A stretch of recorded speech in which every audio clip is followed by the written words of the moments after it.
नमस्कार दोस्तों, EMFT lecture series में आप सबका बहुत स्वागत है। इस वीडियो में पिछले वीडियो में जो हमने फर्स्ट पार्ट डिस्कस किया था उसका सेकंड पार्ट हम डिस्कस करना चाहते हैं। तो यहाँ पे इलेक्ट्रिक फ्लक्स डेंसिटी सक्सेसफुली हमने निकाल ली थी। अब हम यहाँ पे वर्क डन पता करना चाहते हैं। यानी आपका 5 माइक्रो कूलम का चार्ज है, इस चार्ज को इस पॉइंट से इस पॉइंट की तरफ मूव करने में कितना वर्क डन करना पड़ेगा वो इस वीडियो में डिटेल डिस्कस करेंगे। तो यहाँ पे जो आपका चार्ज दे रखा है वो 5 माइक्रो कूलम दे रखा है। जो पॉइंट दे रखे हैं वो क्या है, 130 डिग्री 120 डिग्री, यानी P1 आपका पॉइंट ये है। इस चार्ज को इस पॉइंट से इस पॉइंट की तरफ हमें मूव करना है, तो उस केसेस में हमें वर्क डन पता करना है। तो जो फाइनल डेस्टिनेशन है वो हमारा पॉइंट P2 है, जिसके कोऑर्डिनेट्स हमें दे रखे हैं 4, 90 डिग्री एंड 60 डिग्री। तो इतनी सी इंफॉर्मेशन से हमें वर्क डन का पता करना है। वर्क डन का बेसिकली जो फार्मूला है वो क्या होता है? वर्क डन का फार्मूला होता है बच्चों, वर्क डन ये होता है आपका Q इंटू इलेक्ट्रिक पोटेंशियल। देखा जाए तो ये पोटेंशियल डिफरेंस होगा, यानी इसको मैं थोड़ा सा और आसान करके लिखूं तो ये होगा आपका electric potential at P2 point minus electric potential at P1 point. यानी इन दो पॉइंट्स के बीच का जो पोटेंशियल डिफरेंस है उसको अगर मैं चार्ज से मल्टीप्लाई कर दूं तो मेरा वर्क डन निकल आएगा। तो अब हम सबसे पहले Vp2 निकालेंगे। जो पिछले वीडियो में गिवन था वो क्या था, इलेक्ट्रिक पोटेंशियल गिवन है, तो इसको पहले लिख लीजिए। क्या है ये, this is 5 upon R square sine theta into cos phi. और अगर हमें ये इस पॉइंट पे पता करना है तो इसका मतलब जो आर वैल्यू है वो 4 दे रखी है, थीटा वैल्यू 90 डिग्री दे रखी है, और जो फाई वैल्यू है वो 60 डिग्री दे रखी है। तो हम इसको लिखेंगे 5 अपॉन 4 का स्क्वायर कितना होता है 16, साइन 90 डिग्री कितना होता है 1, और कोस 60 डिग्री कितना होता है, चाहो तो आप कैलकुलेटर की हेल्प से भी कर सकते हो, कोस 60.5 दैट इज 1/2। ये हमारा आ गया।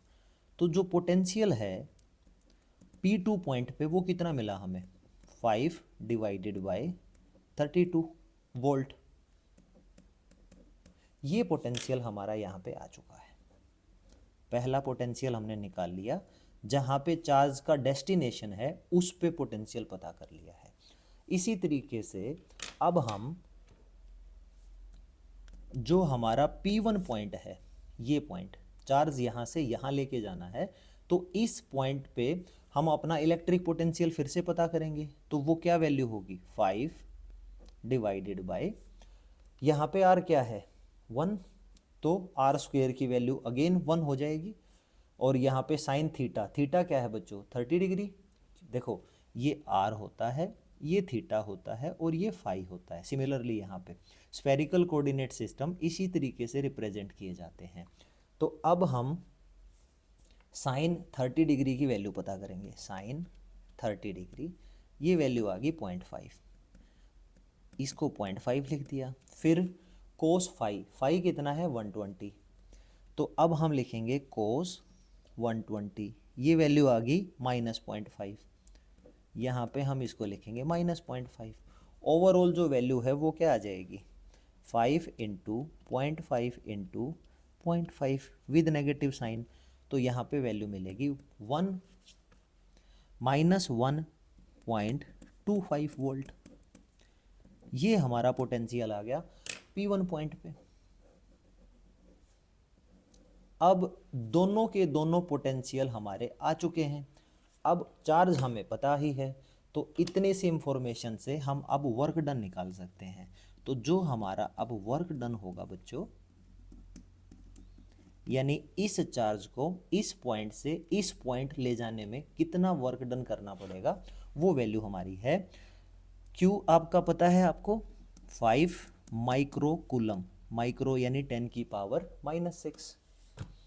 और इसी के साथ ये जो पोटेंशियल है P2 पॉइंट पे ये मिला मुझे 5/32 माइनस P1 पॉइंट पे जो पोटेंशियल है वो क्या है -1.25, तो यानी माइनस अगेन -1.25। तो इस तरीके से इसका जो सॉल्यूशन है वो हम अब निकालेंगे। 5/32, 5/32, ये वैल्यू मिली मुझे 0.156 अप्रोक्सीमेट। माइनस और माइनस कितना प्लस हो जाएगा, तो 1.25। इसके अंदर हम 1.25 ऐड करेंगे और उसको 5 से मल्टीप्लाई करेंगे। हमारे पास जो वर्क डन होगा वो अब आ चुका है। वर्क डन होगा हमारा 7.03 इंटू 10 की power -6 joule. Okay, work done हो या एनर्जी हो, इसकी जो यूनिट होती है वो जूल होती है।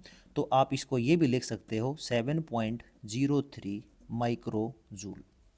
ये आ गया आपका वर्क डन। तो इस तरीके से मैंने आपको सिखा दिया है कि अगर आपके पास इलेक्ट्रिक पोटेंशियल अगर दे रखा है, ठीक है, तो उसकी हेल्प से आप इलेक्ट्रिक फ्लक्स डेंसिटी या इलेक्ट्रिक फील्ड इंटेंसिटी या वर्क डन आराम से निकाल सकते हो। यहाँ पे जो कोऑर्डिनेट सिस्टम है वो स्फेरिकल कोऑर्डिनेट सिस्टम गिवन है। ये आपका सिलेंड्रिकल कोऑर्डिनेट सिस्टम भी गिवन हो सकता है, अकॉर्डिंगली आपका इलेक्ट्रिक पोटेंशियल गिवन होगा, या कार्टेशियन कोऑर्डिनेट सिस्टम भी गिवन हो सकता है। तो उम्मीद करता हूँ अब आप इलेक्ट्रिक पोटेंशियल, इलेक्ट्रिक फील्ड और वर्क डन ये पूरा कॉन्सेप्ट बहुत इजीली सीख चुके हो। इससे जो नेक्स्ट वीडियो है उसमें हम कंडक्टर्स के अंदर जो इलेक्ट्रिक फील्ड है उसके बिहेवियर को इन डिटेल डिस्कस करेंगे। This is the end of the video. Requesting you to please share these videos among your friends. Thank you so much.